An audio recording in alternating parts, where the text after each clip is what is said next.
History of Aviation podcast with Derrick, Beeler, David Rowe, and David Gorman. All right, and welcome everybody to the History of Aviation podcast for our fourth episode. I'm joined by David Rowe and Dave Gorman. How you guys been doing? What have you guys been up to? Let's start with you, David. Been a good day today. Been outside a good bit and got some flyovers by the Air Force with tankers, refueling a J-Star C-17. And the highlight of the day was I actually caught a Royal Thai A340 that was coming out of Charlotte and heading somewhere out in the Midwest. I haven't checked the track yet and see where he ended up. But anyway, got a Royal Thai jet today, which is a highly unusual thing to get in East Tennessee. Definitely going to check that out for sure. Dave Gorman, what have you been up to? Hey, well, it's been a busy week at work. Lots of things happening at school, but things are going well. Let's see. On Monday, I dressed up as a guy from the 70s, which, since I was one once, that was kind of easy. On Tuesday, I dressed up as a twin. Today, I got my hair dyed, so just never-ending fun things happening in middle school these days. Sounds like an adventurous week. I had been lucky like Dave with some of the planes. I know there was a Howard 500 that stopped in Knoxville earlier this week, and I drove by the airport in the evening hoping I might see it, and it had already departed. But I've seen the two flyable Howard 500s at Oshkosh, so I've seen them before, but it sure would have been cool to see it here in Knoxville. So, but things are good. Real good. Looking forward to our discussion tonight. We got another pretty fascinating plane tonight that we're talking about, and one that I've always enjoyed. So, yeah, and tonight we're going to be talking about on this podcast, we're going to be talking about the North American Rockwell OV-10 Bronco, which is a plane that I just recently learned about. So I'm pretty much going to let you guys take over, and I'll probably have some questions, but let's jump right in to the North American Rockwell OV-10 Bronco. Dave? Yeah, well, this is the plane that made me a fan of air shows. I didn't know what it was, and in 1970, I attended my very first air show in Maryland, and there was an OV-10 there, and it was an unusual-looking plane, but to me, everything was kind of brand new as far as what I was looking at. My dad knew a lot about aircraft, and so he was explaining things. And then it flew, and it already caught my eye just because of the twin booms and the short, stubby wings and everything. And then it flew, and I didn't realize that aircraft could maneuver like that. And I just sat there with my mouth open, like, I can't. This is the coolest thing I've ever seen. It was banking and yanking and cranking and turning and diving and all kinds of stuff. And things that you see a lot of planes do at air shows now, but that was the first time for me. So it just really captured my imagination. And I always get excited when I see them. I was surprised with some of the research that there weren't that many built. So it wasn't a huge production run, but it sure is a treat to see them, and I'm thrilled that there's still a lot of them in service. This plane is about almost 50 years old, and there's still a bunch of them in service in various guises across the country, and sometimes out of the country too. Yeah, no doubt. It's an unusual looking aircraft. It's something that once you've seen it, you kind of remember it. It looks a little bit like a P-38 Lightning. I was listening to a Bronco pilot say that at air shows sometimes he gets asked, is that a P-38? And he has to explain to him that it's not. But it's a very interesting plane, like you said, with that center nacelle with the two pilots sitting in tandem, big open windows that are just, they're like a greenhouse. They're huge. You can see forever. You can basically look straight down out of this airplane at the ground, which was one of its functions as a observation plane. And then it's got the twin booms and that big high tail. So very distinctive looking. And once you've seen it, you know it. Yeah, I enjoyed looking at it for years. And I probably only in the last 15 years or so did I realize that it had a compartment that could carry, up to 6 guys or something? Correct. If you took the co-pilot seat out, you could get 6 people in the back of it. And from what I understand is they would Zoom climb and just the back end would be open and the guys would just slide right out the back. But I had no idea that compartment even existed. I don't know. I didn't understand some of the roles of this plane. And I think that's one of the fascinating things is all the things that it was used for. Initially, I guess it was designed for what, Dave? Forward air control? Right. It was basically an observation, forward air control. That was the intention, but it didn't take long, and they converted it into a helicopter air escort. It did armed reconnaissance, light air transport. It even could do ground attack. I think the Navy were very good with the ground attack. And then some other things that I read about, it does radiological reconnaissance, artillery and naval gunfire spotting. Aerial photography, and it was even used in Germany as a target tug. So, I mean, this plane was kind of a jack of whatever trade you needed it to fill. Very adaptable, and those stubby wings I mentioned earlier were, really useful in slow speed control. It loitered and patrol for, pretty lengthy periods of time. I'm sure if you were on the ground in danger in Vietnam, it was probably something you appreciated seeing there. It wasn't going to be able to land and pick you up, but it certainly could stay on station and help direct the good guys to come and get you picked up. Yeah, that's exactly what it could do. I think it was like a 5-hour flight time with a centerline tank. You just go up and circle around, and when somebody calls, you go to them. So very, very capable. Now, you actually, David, you just saw a pair of these guys come in up your way recently, right? Yeah, that's correct. Was at work at Bristol Motor Speedway and was outside photographing something else flying over, and hear a turboprop, and I say, well, that sounds interesting. I look up, and there's a pair of Broncos flying over. Which I immediately dropped what I was doing and went to the airport and was able to get there in time to catch their takeoff. So I've got a video up on my Aerophile website, on my video YouTube channel. And so if you're interested in seeing the current look of a Bronco, it's out there. It was at Tri-Cities Airport about 3 weeks ago. They were on their way to California, where they're now part of the CAL FIRE firefighting group out there for firefighting duty. And that's a current use that's kind of heavy for them. There are numerous, I don't know how many, probably less than 20, but there are several that are being used as spotters and aircraft that are going to lead the fire bombers in to the route and the path to come in and attack those fires. So it's again, the versatility of this aircraft, the incredible visibility you get from the cockpit, that loitering time. It's also short takeoff and landing. It really has some low speed handling characteristics that make it ideal for a lot of these roles. So it's cool that it's survived. But I again, back to the fact that these Broncos came to you. I can't get over that. Trying not to sound too jealous here, but I saw a Bronco 3 years ago, I guess, up in Oshkosh. There's a privately owned one that was restored and flown up there, and it's beautiful. And I just snapped away and thinking about, oh, this is so cool to see one. Reminding me of the first air show and all that kind of stuff. And here you just walk outside and they're flying over you. So lucky you.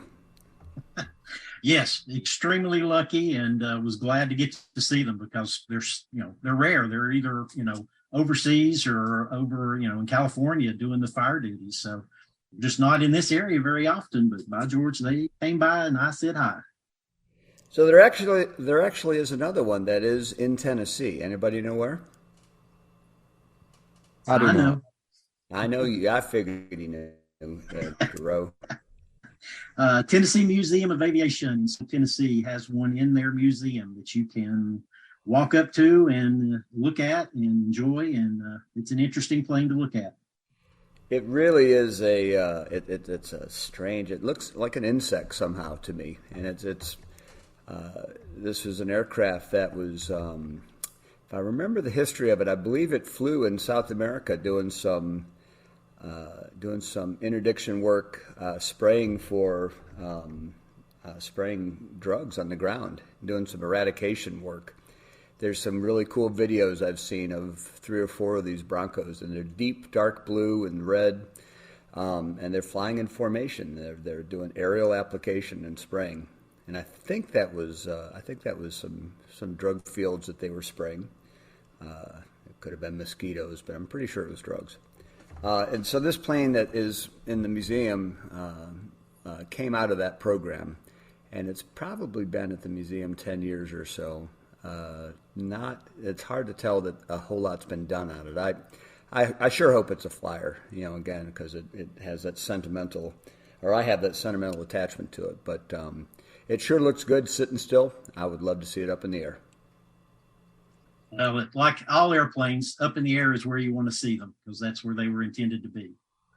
But yeah, those great plane, and you can get some really good views. You can walk around it, and you can just, it's not as big a plane as you think, but it still sits up really high. It's got really long legs and that big tall tail. It feels like it's 20 feet tall. Yeah, tail is significantly higher. The booms really rise up behind the cockpit and everything. Quite a good look. Interestingly, about those booms, I learned that they are interchangeable. So you can take the one off the left and put it on the right, or vice versa. So they're essentially the same. And that was intentional. The designers, which were 2 Marine Corps guys, as they designed this thing up, they wanted it to be easy to repair in the field. So it requires no special tools. And, actually the engines can run on gas, just regular, automobile gas. They don't run as well, but if you need to fly, you can put some gas in it and go. So it's a very interesting, design that was simple, but yet highly changeable. And this was designed during the Vietnam War, is that correct? Did I read that? Yeah, it was. Yeah, 1962 was when they started it, and the first flight in 65. So yeah, right in the middle of the Vietnam War, right when they needed it. One of the things that I was looking at that I, again, knew nothing about, there was a bidding, an effort to fulfill a contract need for the military. And so the Bronco was submitted and, of course, ultimately won. But there was a Convair aircraft. Did you see that, David? Yes, I sure did. I never heard of this aircraft, and I forget the name of it. I should have written it down. But it turned out it was the last aircraft Convair ever made, and I'm like, oh man! And it was a great looking aircraft. It looked like a beefier Bronco, but the same stubby wings and the cockpit visibility and the twin booms, and it was being tested, and I think the Bronco was chosen for the contract. And Convair was like, hey, not so fast. And they went ahead and built it anyways. They just had one prototype that they were flying, and it got in close to 200 flights, I think. And then they lost it. It crashed. And that was a sad ending to that company that built some great planes. So. Oh, yeah, they've got some huge planes to their credit. And that's so, In Vietnam, though, there were some losses of this plane. So in any time you're flying low and slow and loitering, even with the turboprops, this was not a fast plane, and it did have some engine trouble. They had underpowered engines, and so it sometimes takeoffs were pretty dicey and brutal. And I saw something that was pretty sobering. We often think about combat pilots in Vietnam. They just get out over the water and they bail out, and then they get picked up, and that was pretty good. They said, though, with the Broncos that anybody that rode it into the water, they died. There was never a pilot who survived a ditching, and I thought, wow, And, that design that maybe works so well for observation, somehow it just didn't protect the pilots in a ditching. As a matter of fact, I was looking at a video where one of the former pilots was telling the person videoing, when you sit in it, the edge of the cockpit where the canopy starts is down at your hips. So, in most airplanes, all you see are like the shoulders and the head of the pilot. In the Bronco, you're looking at the entire upper torso. And so, yes, the pilots were really exposed as opposed to other aircraft where you're encased in, metal. This is just a glass greenhouse cockpit. So, yeah, when you hit the ground, it's not good. I have to admit that I was surprised at the mission, the longevity of this plane as a combat aircraft, that it served in Desert Storm. And I think I saw, a couple were lost. And I remember when that happened thinking, oh, wow, that's still on active duty, that there was still a role. And of course there was. I mean, that type of forward air control and the surveillance that it was capable of doing, things like that, made it valuable, and you're glad they still had them around for that role. But there were a couple of losses in Desert Storm. Well, and they also brought it back for the Operation Inherent Resolve that was in Iraq and Syria in 2015. This was the SOCOM's Combat Dragon 2 program, and they outfitted a couple of, as a matter of fact, it's the two that I saw at Tri-Cities Airport. They are members of that Combat Dragon 2 program. So they were outfitted with special, electronics and surveillance and weapons. And they, for about 4 months in 2015, they were over there searching for the insurgents in ISIS and taking them out as a test program to see if this light observation type aircraft could be used in that role. And it absolutely proved the case that, yes, this is a viable option. And I wouldn't be surprised if down the road we see another aircraft, probably something a little more modern than what the Bronco is, with modern avionics and so forth, becoming that same kind of, anti-terrorist attack plane, because it's a necessary thing, unfortunately. Well, we know that drones serve some of those roles, but having a human pilot aboard, it's always an inherent risk of losing a pilot, of course, but the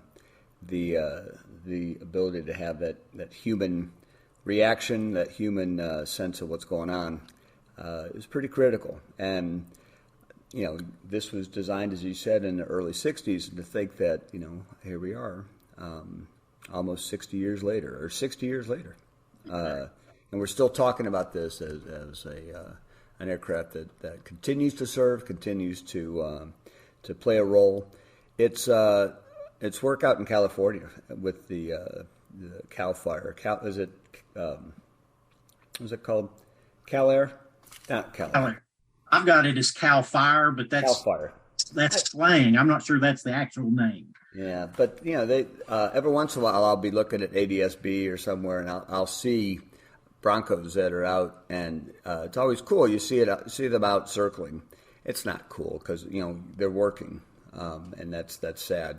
But the fact that they are working, and they're, like I said earlier, they're leading those the fire attack aircraft in for their loads. So it's great that they have that option. Great that plane is still available.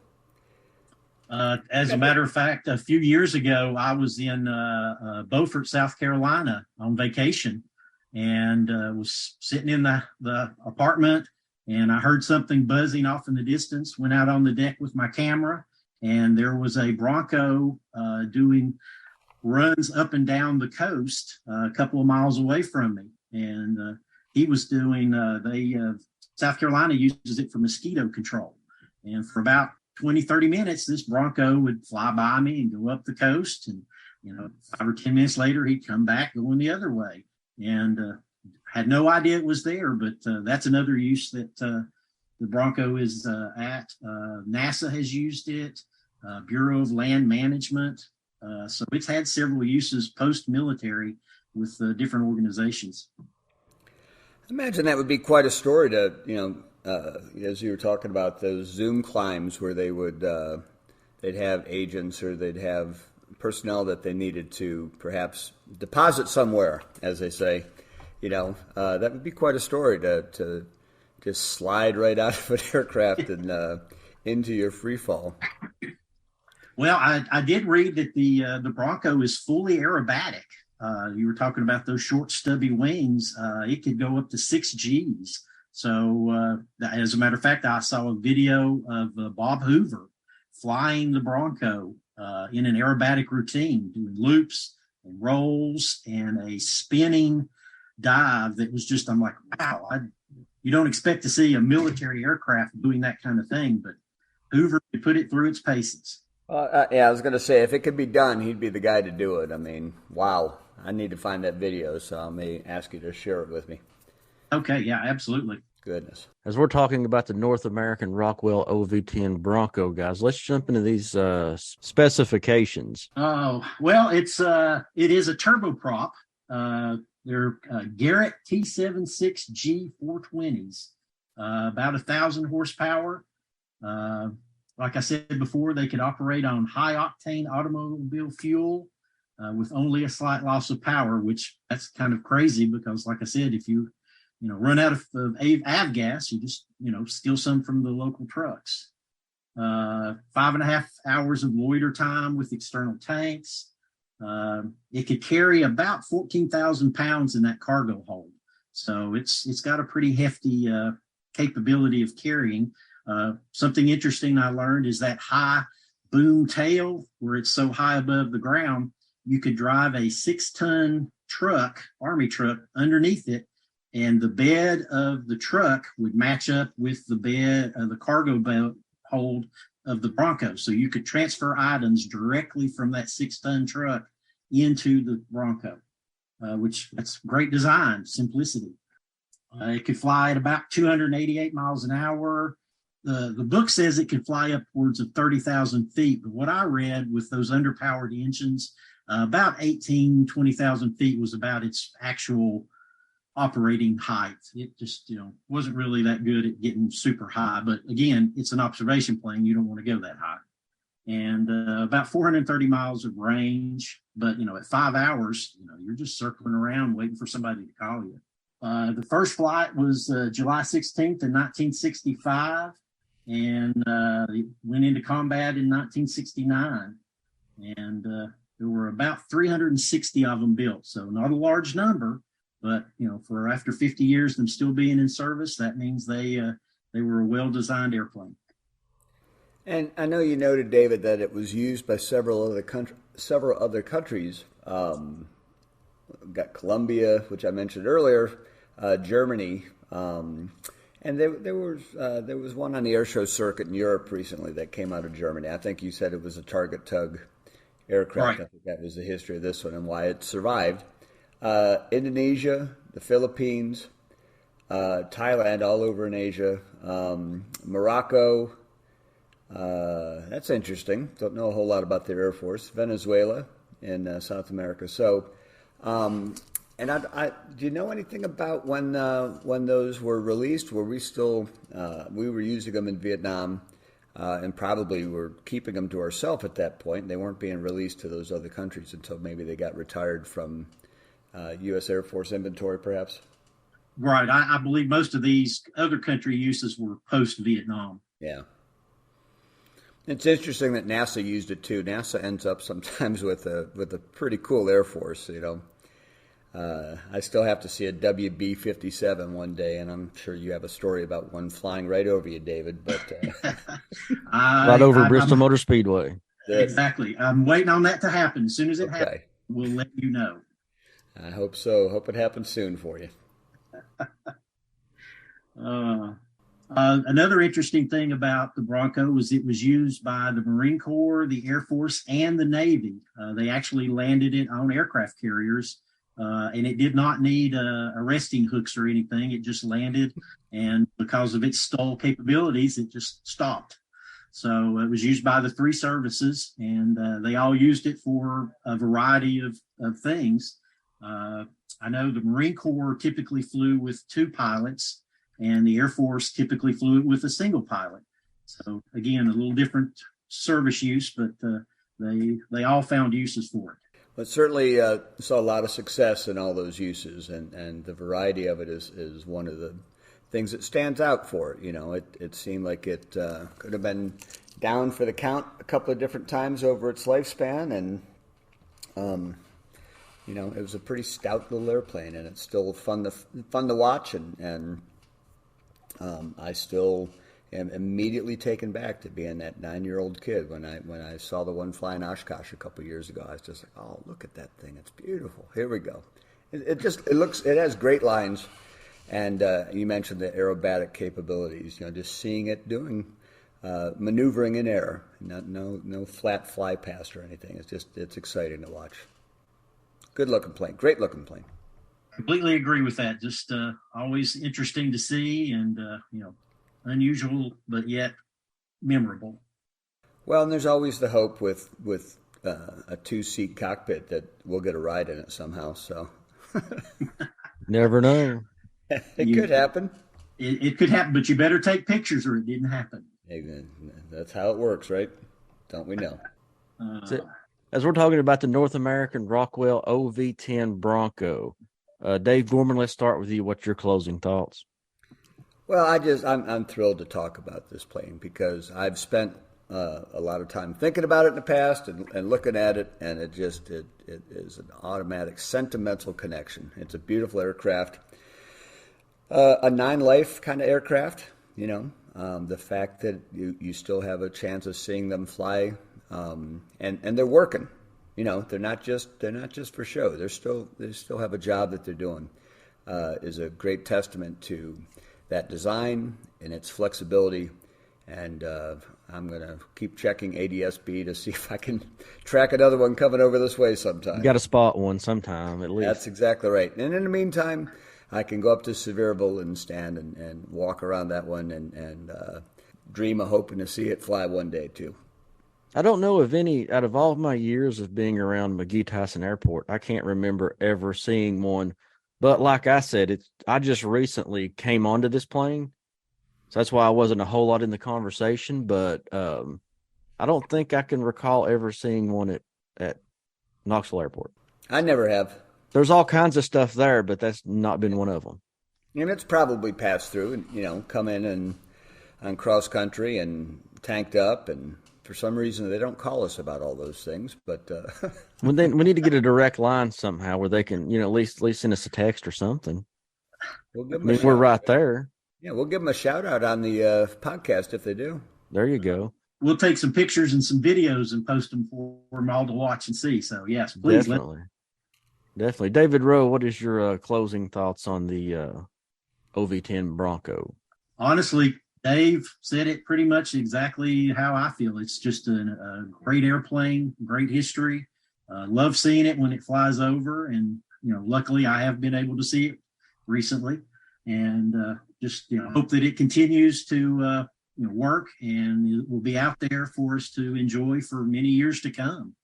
I would love to see one on the air show circuit, come by that we can check out. So, great plane, and glad that we've got a chance to talk about it. So as we talk about the North American Rockwell OV-10 Bronco, guys, I had a great time. I was not much in the conversation, but I learned a lot. Well, good. Glad that you did, and hope we can give you some more details on future aircraft as well. Yeah, it's a neat plane. It's one that you will, if you ever get to see one fly, you won't forget it, because it's definitely very different looking aircraft, and it's fun to watch. It's got to be a joy to fly, I would think. Yeah, definitely. I want to talk just for a second about the our Patreon program. We're on Patreon, where you can make a donation to the show to keep it going. It does cost money to make it, put it out. Websites cost money. All this costs money. So we do have a Patreon program, which I will put in the description of this podcast. If anybody's interested in becoming a Patreon, we would love that. Definitely, guys. Oh, absolutely. Please help us. We need all the help we can get, don't we? Some days more than others. Yeah, exactly. So I'll go ahead and close out the podcast. So hope everybody had a great time listening. I know we had a great time, and I know I personally learned a lot about the North American Rockwell OV-10 Bronco.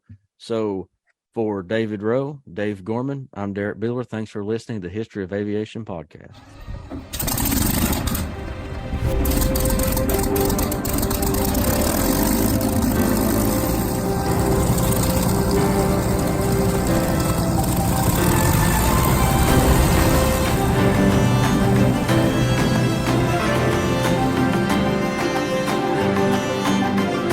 This is Joe Morse. You are listening to the History of Aviation podcast with Derrick Beeler, David Rowe, and David Gorman. Quite to get a distance away, but I was able to get a few pictures of it. So that's a bird that I got added to my Dave is down. So clean it up and we'll start over. Sorry. You're good. I looked up and that was right next to my microphone when that thing fell. I'm like, oh my God. Yeah. Sorry, guys. As we're talking about the, sorry, I messed that up.